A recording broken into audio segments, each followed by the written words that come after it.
सर्वप्रथम तर मी महाराष्ट्र दिनाच्या आणि कामगार दिनाच्या सर्वांनाच शुभेच्छा देते आणि आजच्या दिनी आम्हाला महिला व बालविकास विभागासाठी अतिशय आनंदाचा आणि अभिमानाचा दिवस आहे.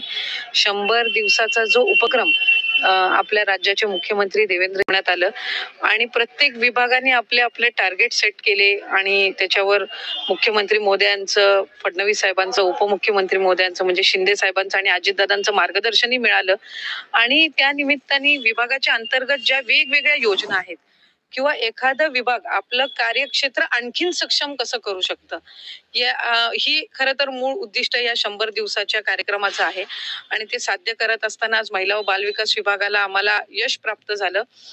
हे फक्त आम्हाला पुढचं काम अधिक चांगल्यापणे करण्यासाठी प्रेरणा देणार आहे आणि म्हणजे आमच्यासाठी आता एक बेंचमार्क आम्ही सेट करून ठेवलाय की याच्या पुढेच आपल्याला आणखीन जायचंय. 80% पुढेच गुण मिळवायचे.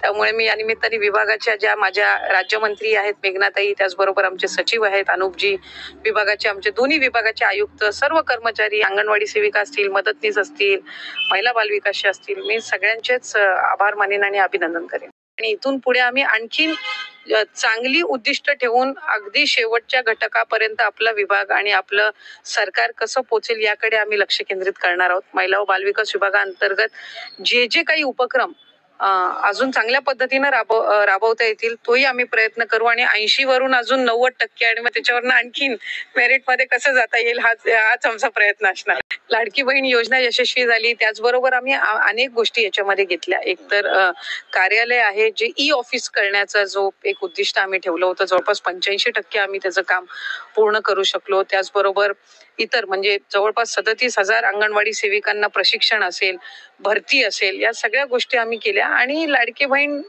योजना जी आहे ती महायुतीच्या सरकारची अतिशय महत्वाकांक्षी योजना आहे आणि त्याचा एप्रिल महिन्याचा हप्ता सुद्धा लवकरच सर्व माता भगिनींच्या, लाडक्या बहिणींच्या खात्यामध्ये वितरित होणार आहे. नक्की 65 वर्ष आपल्या महाराष्ट्र राज्याला स्थापन होऊन झाले आणि 66व्या वर्षामध्ये आपण पदार्पण करत आहोत आणि खऱ्या अर्थानं आज जो गौरवशाली महाराष्ट्र आपण साजरा करत आहोत याच्यामध्ये अनेकांचे बलिदान गेलेले आहेत, अनेकांनी संघर्ष केलेला आहे आणि ही संपूर्ण जो इतिहास आहे महाराष्ट्र या भूमीचा हा लोकांपर्यंत पोचला पाहिजे.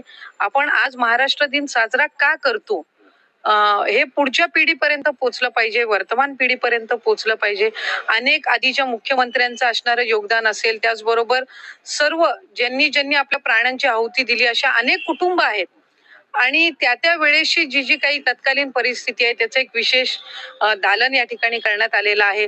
आपली संतांची भूमी म्हणून ओळखली जाते आणि महाराष्ट्रातून या भूमीतून अनेक संत होऊन गेले ज्यांनी आपल्या राज्याला नाही, देशाला नाही तर जगाला त्यांनी वेगवेगळे जे उपदेश आहेत आणि त्यांनी जे कार्य केलेलं आहे हे त्या ठिकाणी पोचलं पाहिजे असा एक मानस धरून आणि त्याचबरोबर आम्ही राज्यात मध्ये जी काही एक गौरवशाली रथयात्रा काढली होती त्याच्यामध्ये आम्ही ज्या काही ऐतिहासिक महत्व असणारे जे गड किल्ले आहेत छत्रपती शिवाजी महाराजांचे, त्याचबरोबर ज्या काही नद्या आहेत महत्वपूर्ण आणि जे मुख्यमंत्री होऊन गेलेले आहेत ज्यांच्या नेतृत्वाखाली महाराष्ट्राने जी प्रगती केलेली आहे तिथले असतील, स्मारक असतील, अशा अनेक याच्यामधून जी काही आम्ही ज्या भूमीतून जी माती आणि जे जल आणलेलं आहे ती सुद्धा या ठिकाणी आज त्याचंही प्रदर्शनाचं एक स्वतंत्र दालन करण्यात आलेलं आहे आणि महाराष्ट्राची खाद्य संस्कृती, त्याच्यानंतर त्याची नृत्य संस्कृती, एक साधारणपणे जी काही आपल्या या भूमीची वैशिष्ट्य आहेत या 4 दिवसामध्ये आमचे जे राष्ट्रीय अध्यक्ष आहेत अजितदादा यांच्या नेतृत्वाखाली आम्ही काम करत आहोत.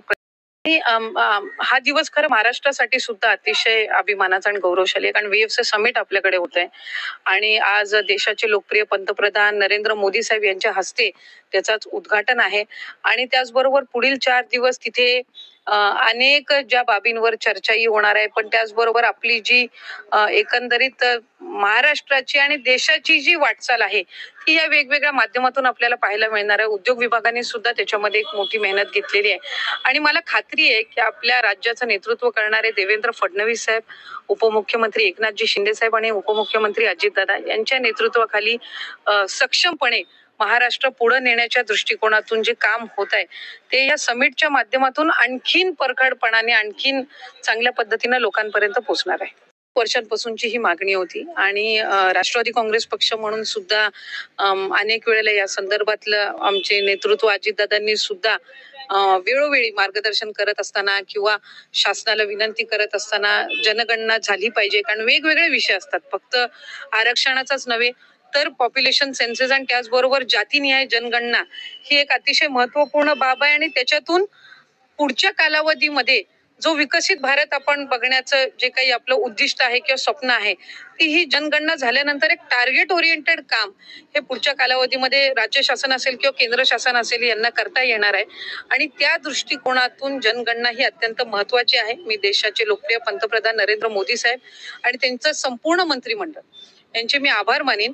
आम्ही ओबीसी घटक म्हणून सुद्धा अनेक वेळेला या संदर्भातली मागणी होत होती की जनगणना झाली पाहिजे जातीनिहाय किंवा एकंदरीत जनगणना झाल्यानंतर अनेक त्याचे सकारात्मक पडसाद हे आपल्याला पुढच्या कालावधीमध्ये पाहायला मिळणार आहे. मला असं वाटत असतं की पालकमंत्र्याबाबतचा अंतिम निर्णय हा राज्याचे मुख्यमंत्री देवेंद्र फडणवीस साहेब आणि आमचे दोन्ही जे नेतृत्व आहेत, शिंदे साहेब असतील, अजितदादा असतील, हे घेतील आणि महायुतीच्या सरकारमध्ये मंत्री म्हणून काम करण्याची संधी मिळणं हेच मी स्वतःला खरं तर भाग्यशाली समजते. मी 2 वेळा याच्यामध्ये काम केलंय. गेल्या वेळेला एकनाथ शिंदे साहेब मुख्यमंत्री असतानाही केले, आता फडणवीस साहेब मुख्यमंत्री आहेत त्याही वेळेला मला करण्याची संधी मिळते आणि या सगळ्यातला पालकमंत्री पद हा एक घटक आहे. पण शेवटी मंत्री म्हणून आम्ही सगळेच काम करतो आणि जिल्ह्याला विकासात्मक दृष्टीने पुढे नेण्याचं उद्दिष्टच आमचं आहे. त्यामुळे ज्या वेळेला ते पद जाहीर व्हायचं त्यावेळेला ते होईल, पण त्याच्यामुळे काही काम किंवा जिल्ह्याचं विकासात्मक दृष्टीने कुठं मागं पडता कामा नये, ही जबाबदारी आमच्या सगळ्यांची आहे. आम्ही महायुती म्हणून खाली काय उदाहरण लोकांसमोर ठेवतो, मला वाटते ते फार महत्वाचं आहे. म्हणून मी कुठेही या संदर्भातली कधी मला त्या संदर्भात काही नकारात्मक किंवा कोण व्हावं, कोणाला द्यावं या संदर्भातला जो अधिकार आहे तो ज्येष्ठांचा आहे आणि तो ते देतील. मी माझं काम करणं, सकारात्मक पद्धतीनं करणं, लोकांनी ज्यासाठी मला निवडून दिलेलं आहे ती भूमिका बजावणं, यामध्ये मी जास्ती म्हणजे महत्व देणं मी योग्य समजते. असं एक कुटुंब म्हणून आम्ही त्यांना खूप म्हणजे लहानपणापासून एकत्रितपणानेच पाहिलेलं आहे आणि निश्चितपणाने जसं काही इतर सहकाऱ्यांनी म्हटलं की बाबा त्यांचं कुटुंब जे आहे ते एकत्रितपणानेच राहिलं पाहिजे, कारण राजकारण आणि परिवार हे 2 वेगवेगळे विषय असतात. शेवटी राजकीय त्या दोघांनी, आदरणीय पवार साहेब असतील, आदरणीय अजितदादा असतील, यांनी त्यांचे निर्णय हे घेतलेले आहेत. कार्यकर्ते म्हणून त्यावेळेला तत्कालीन परिस्थितीमध्ये आम्ही सुद्धा अनेक गोष्टींना सामोरं गेलो. शेवटी जे काही राज्याच्या हिताचं असेल तेच काम करत असताना दोन्ही पक्षप्रमुख करत असतात. त्याच्यामुळे आमच्या ज्येष्ठांचा तो निर्णय आहे. आम्ही सर्व कार्यकर्ते आहोत आणि चांगलं काम करणं, राष्ट्रवादी काँग्रेस पक्षाची विचारधारा ही टिकवून ठेवणं, ही कार्यकर्ते म्हणून आमची ग्राउंड लेवल वरती पोहोचवणं ही आमची जबाबदारी आहे. जो निर्णय आमचे ज्येष्ठ आणि श्रेष्ठ घेतील तो हिताचाच असेल असं मी त्या ठिकाणी समजते.